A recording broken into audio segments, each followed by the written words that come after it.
Hello students, how are you? कैसे हैं आप सभी? आई होप आप लोग अच्छे होंगे और अच्छे से आप तैयारी कर रहे होंगे आपके एग्जाम्स की। आज हम डिस्कस करते हैं physical features of India, ninth class geography chapter 2 part 2। यानी इस चैप्टर को हम डिस्कस कर चुके हैं ऑलरेडी, एक पार्ट हम बना चुके हैं जिसमें हम हिमालयन माउंटेन्स के बारे में डिस्कस कर चुके हैं, हम नॉर्दर्न प्लेन्स के बारे में डिस्कस कर चुके हैं और पेनिसुलर प्लेटूज के बारे में भी हम डिस्कस कर चुके हैं। घाट्स बचे हुए हैं, वेस्टर्न और ईस्टर्न घाट, जिनका आज हम डिस्कस करेंगे। आप लोगों ने अगर वो वीडियो देख ली है तो आई होप आपको कुछ समझ में आया होगा। अगर नहीं देखी है तो आप वो देख सकते हो, हमारे चैनल पर वो वीडियो अवेलेबल है। तो आज हम स्टार्ट करते हैं इस चैप्टर को। एक बार थोड़ा सा रिवाइज कर लेते हैं जो आपने कल या हमने पहले वाले वीडियो में जो चीजें डिस्कस की हैं, एक बार जल्दी से हम उनको डिस्कस कर लेते हैं, फिर आज का जो टॉपिक है उस पर हम चलेंगे। तो सबसे पहले हमने बात की थी हिमालयन माउंटेन्स की। हिमालयन जो माउंटेन्स हैं वो फैले हुए हैं इंडिया में लगभग, यहाँ से आप देखोगे जम्मू एंड कश्मीर से लेकर के अरुणाचल प्रदेश तक, और इनकी जो लेंथ है वो 2400 किलोमीटर है, विड्थ है 400 से 150 किलोमीटर तक। और इनको हम दो तरह से इनका डिवीजन करते हैं। एक तो इनका डिवीजन है जो नॉर्थ से साउथ, जो है ग्रेटर हिमालय, हिमाद्री या इनर हिमालय जिसको हम बोलते हैं। फिर उसका उससे नीचे का जो रेंज है उनको हम हिमाचल, मिडल हिमालय या लेजर हिमालय के नाम से जानते हैं। देन उसके बाद फिर सबसे नीचे है शिवालिक, आउटर हिमालय और सब हिमालय। ये हमने कल डिस्कस कर लिया था, ज्यादा डिटेल में हम नहीं जाएंगे।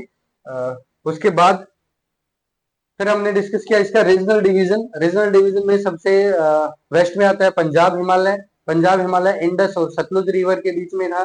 फिर उसके बाद आता है कुमाऊं हिमालय। कुमाऊं जो है वो सतलुज और काली रिवर के बीच में आता है। देन उसके बाद फिर आपका नेपाल हिमालय है। नेपाल हिमालय काली और तिस्ता रिवर के बीच में है।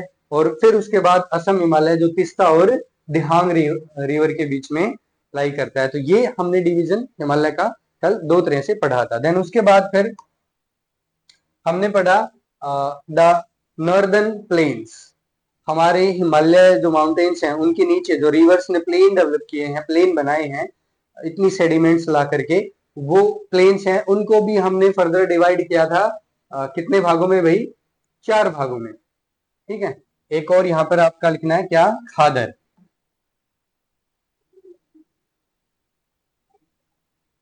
खादर जो है वो एक इनका और रीजन था। तो यहाँ पर अगर आप देख रहे हो, सबसे पहले आप बात करते हैं हम सबसे ऊपर आता है भाबर। भाबर रीजन 8 से 16 किलोमीटर वाइड जो है वो एक बेल्ट के रूप में हिमालय के साथ साथ फैला हुआ है। पबल्स हैं वहां पर, रिवर डिसअपियर हो जाती हैं। देन उसके बाद तराई रीजन आता है जो वेट है, स्वैम्पी है, मर्सी यानी दलदली भूमि है, बहुत रिच वेजिटेशन कवर वहां पर होता था। बट धीरे धीरे उसको काट करके आज उनको एग्रीकल्चर में यूज किया जाता है। देन उसके बाद आता है फिर एलुवियल प्लेन्स, जिसको दो भागों में बांटते हैं।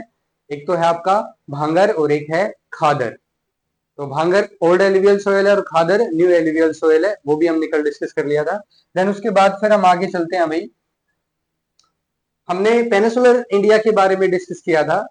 जो हमारे प्लेटूज हैं, जो गोंडवाना लैंड के टाइम पर जो हमारा गोंडवाना लैंड का जो हिस्सा है उनको हमने डिस्कस किया था। उनमें हमने दो ब्रॉड कैटेगरी उनके हमने डिवाइड की थी। एक तो central highland, central highland Malwa प्लेटू, छोटा नागपुर प्लेटू, ये रीजन हमने रखे थे। जो विंध्या रेंज है उससे ऊपर अरावली विंध्या रेंज के बीच में जो था वो हमने रखा था। देन उसके बाद उससे नीचे फिर डेक्कन प्लेटूज हैं, यानी सतपुड़ा रेंज जो नर्मदा तापी रिवर जो निकलती हैं, तो उनसे नीचे ईस्टर्न घाट और वेस्टर्न घाट, और नीचे आपकी जो है वो नीलगिरी हिल्स वगैरह है। उन सब के बीच में जो रीजन था एक ट्राइंगल के रूप में, उसको हमने डेक्कन प्लेटू के रूप में हमने पढ़ा था।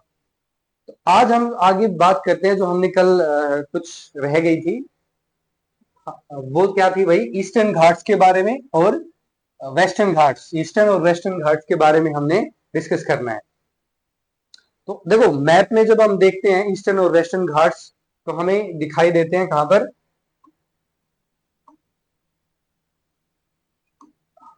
यहां आप देखोगे ये जो आपको दिखाई दे रहे हैं, ये लाइंस जो आपको दिखाई दे रही हैं, एक्चुअल में ये लाइंस जो है वो क्या है भाई? माउंटेन रेंज है। यहाँ पर आप देख पा रहे हो, आप मैप को जब भी देखते हो तो मैप में इंडेक्स बना होता है, वो इंडेक्स बताता है कि कहाँ किस पर्टिकुलर लैंडफॉर्म्स के लिए या किस तरह की जो हमने साइन जो है वो यूज किए गए हैं। तो यहाँ पर आप देख रहे हो ये जो लाइन है ब्राउन कलर में जो दिखाई दे माउंटेन्स है, यहाँ पर भी आपने देखी थी और यहाँ भी आप देख रहे हो। तो ये वेस्टर्न घाट है भाई, यहाँ से यहाँ पूरा ये और ये।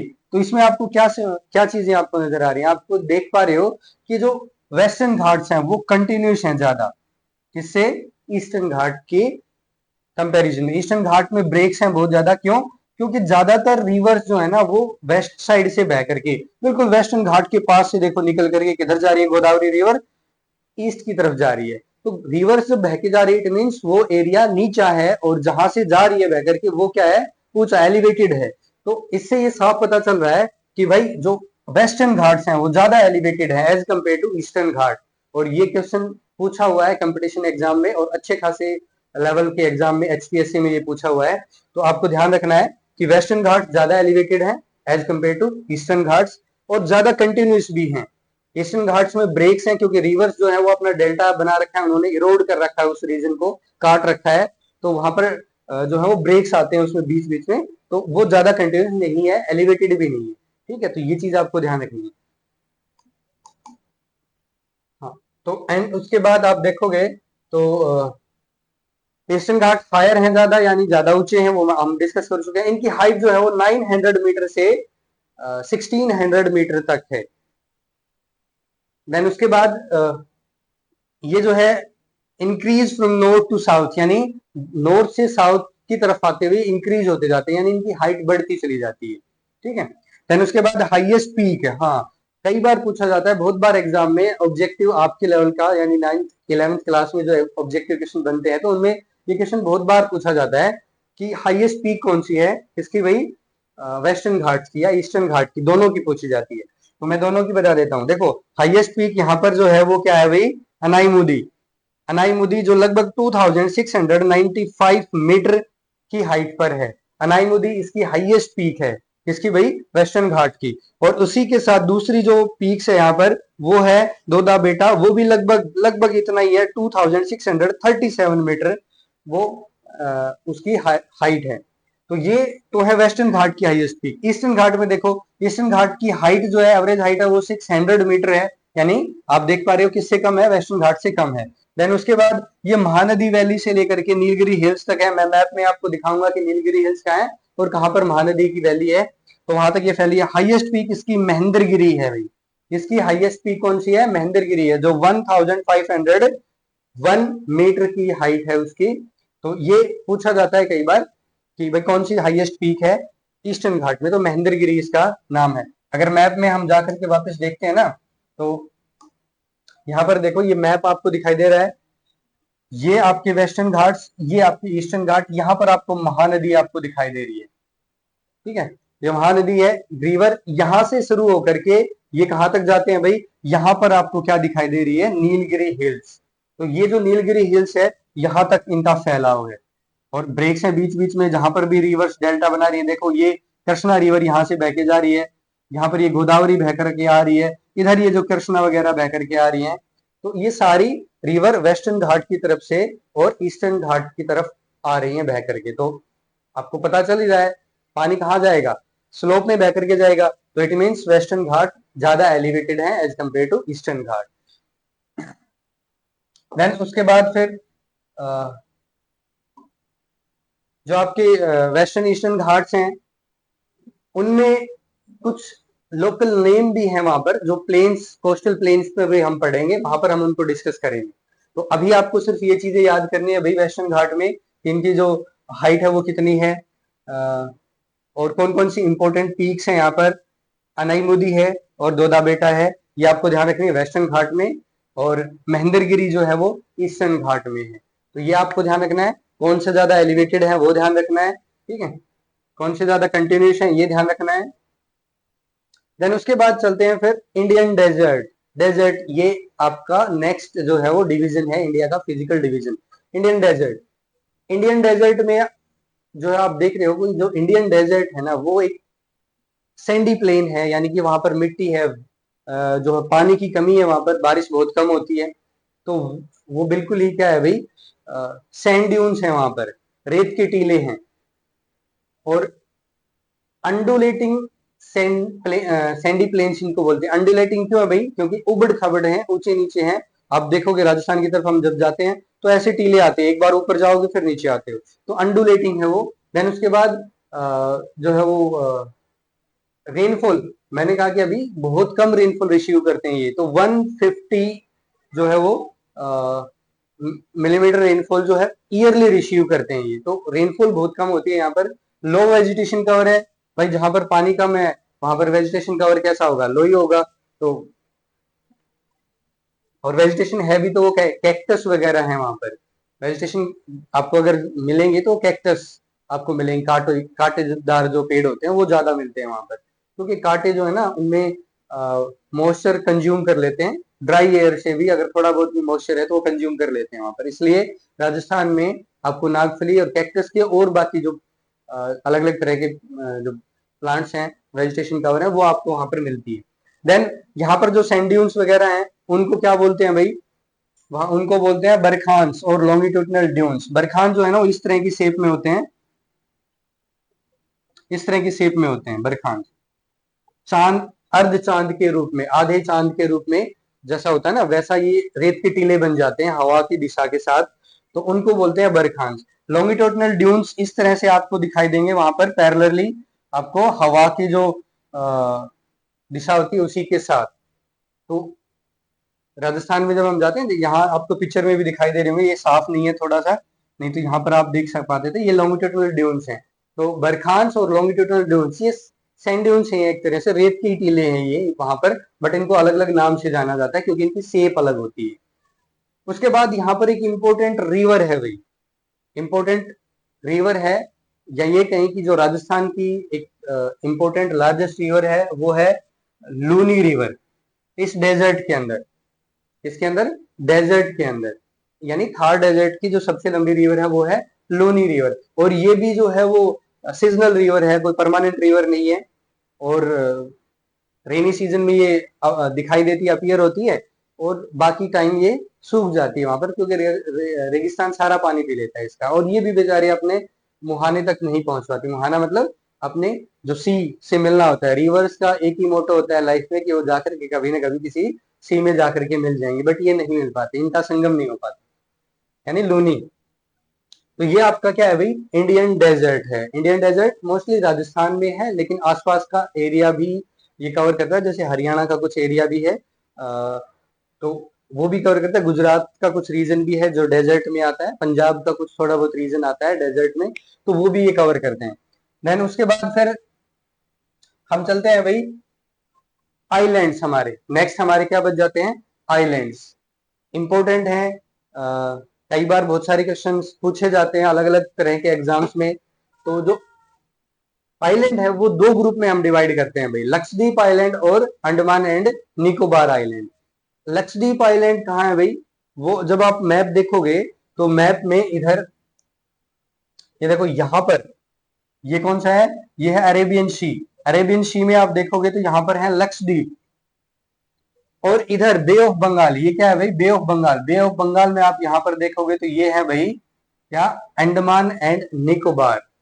तो ये एक ग्रुप ऑफ आइलैंड है, कोई एक आइलैंड नहीं है, ये ग्रुप ऑफ आइलैंड है। यानी अगर आप देखें इनमें तो लक्षद्वीप जो है उसमें लगभग 36 आइलैंड हैं। आप यहाँ पर आप देख सकते हो, नोट कर सकते हो, 32 स्क्वायर किलोमीटर एरिया में ये फैले हुए हैं। 36 आइलैंड्स हैं ये लक्षद्वीप में, और लगभग 11 आइलैंड्स इनहेबिटेटेड है, मतलब यहाँ पर लोग रहते हैं, बाकी आइलैंड्स पर नहीं रहते। देन उसके बाद कोरल आइलैंड है। ये कोरल, कोरल मतलब कोरल क्या होते हैं भाई, कोरल एक तरह का माइक्रो ऑर्गेनिज्म होते हैं, कहाँ पर, ओशियन में, पानी के अंदर, जिनको मूंगा कहते हैं हिंदी में, मूंगा। वो अपना एक घर बनाते हैं, किसका, चूने से, पानी के अंदर ही वो चूने से अपना घर बनाते हैं, और एक के बाद एक वो अपनी जनरेशन जो है वो उसके ऊपर घर बनाती जाती है।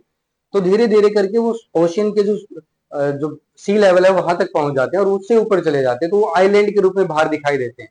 तो यहाँ पर ये कोरल आइलैंड के टाइप में है। तो नंबर कितने हैं भाई, यहाँ पर 36। इनकी कैपिटल कौन सी है, यानी कि लक्षद्वीप जो है तो कवरती यहाँ की कैपिटल है, आप यहाँ पर देख पा रहे हो। इसका जो एडमिनिस्ट्रेशन है वो कहाँ पर है भाई, एडमिनिस्ट्रेशन हेडक्वार्टर जो है वो कवरती में है, इन आइलैंड ग्रुप का। ठीक है, बर्ड सेंचुरी है यहाँ पर, वो भी इंपॉर्टेंट है। आपकी कोरल आइलैंड है, ये भी कई बार पूछा जाता है। 1973 में इनका नाम जो है वो लक्षद्वीप आइलैंड रखा गया था, उससे पहले इसको अलग अलग नाम से लोकाद्वीप, मिनिकोय वगैरह के नाम से इनको जाना जाता था। 1973 में इनको जो है वो लक्षद्वीप नाम दिया गया। देन उसके बाद फिर आता है भाई आपका अंडमान एंड निकोबार आइलैंड, ये भी ग्रुप्स ऑफ आइलैंड हैं। यहाँ पर कितने हैं भाई आइलैंड, ये लगभग 572 आइलैंड्स हैं, यानी बहुत ज्यादा है, 572 आइलैंड्स हैं। और ये लगभग 8249 स्क्वायर किलोमीटर में फैले हुए हैं। 38 आइलैंड्स जो हैं वो इनहेबिटेटेड हैं, यानी यहाँ पर लोग रहते हैं। उसके बाद इंडियन इंदिरा पॉइंट, यानी एक इंपोर्टेंट जो हमारा साउथ मोस्ट लैटिट्यूड है, अगर हम बात करें अंडमान निकोबार की, तो उसमें वो कौन सा है भाई, 6 डिग्री 45 नॉर्थ लैटिट्यूड। ये कहां पर है भाई, मैप में हम इसको देखेंगे, इंदिरा पॉइंट जिसको आप कहते हो, आप कई बार मैप में क्वेश्चन भी पूछा जाता है। यहाँ पर आप देखोगे सबसे नीचे जो ये ग्रुप है, यहाँ पर ये जो पॉइंट है ये है 6 डिग्री 45 मिनट नॉर्थ लैटिट्यूड, और इसी को इंदिरा पॉइंट कहते हैं। हालांकि 2004 में जो सुनामी आई थी उसमें ये जो पॉइंट है ये डूब चुका है, पानी के अंदर जा चुका है ये। तो ये अभी भी हम लेकिन इसको पढ़ते हैं एनसीईआरटी में कि भाई साउदर्न मोस्ट पॉइंट कौन सा है, तो वो कौन सा है भाई, Indira point 6 degree 45 minute north. और ये जो ग्रुप है वो दो हिस्सों में बटा हुआ है भाई, आप देखोगे यहाँ पर ये वाला और यहाँ से ये वाला, तो ये जो है ये अंडमान इसको बोलते हैं, और नीचे जो है ये कौन सा है भाई, ये है निकोबार। तो अंडमान एंड निकोबार, और इनके बीच से एक लाइन जाती है 10 डिग्री चैनल। ये जो 10 डिग्री चैनल है ना काफी इंपॉर्टेंट है, कई बार कंपटीशन एग्जाम में पूछा जाता है कि भाई जो अंडमान एंड निकोबार को कौन सा चैनल जो है वो सेपरेट करता है, तो वो है भाई 10 डिग्री चैनल। तो ये चीज आपको ध्यान रखनी है। तो ये आपके क्या थे भाई, आइलैंड ग्रुप्स हैं। यहाँ पर एक आइलैंड ग्रुप भी है जिस पर जाना रिस्ट्रिक्टेड है, आप अपने जोखिम पर जाते हो। कुछ लोग गए हैं वो वापस नहीं आए, क्या हुआ उनके साथ, वहां पर कुछ ट्राइबल कम्युनिटी रहती है, वो बिल्कुल ही पसंद नहीं करती बाहर की दुनिया से कांटेक्ट करना, है ना। तो वो आइलैंड कौन सा है वो सर्च करना आप, ये आपका होमवर्क है। नेक्स्ट क्लास में मैं आपको बताता हूँ उसके बारे में। और तब तक के लिए आई होप आप लोगों को बहुत सारी चीजें समझ में आई होंगी।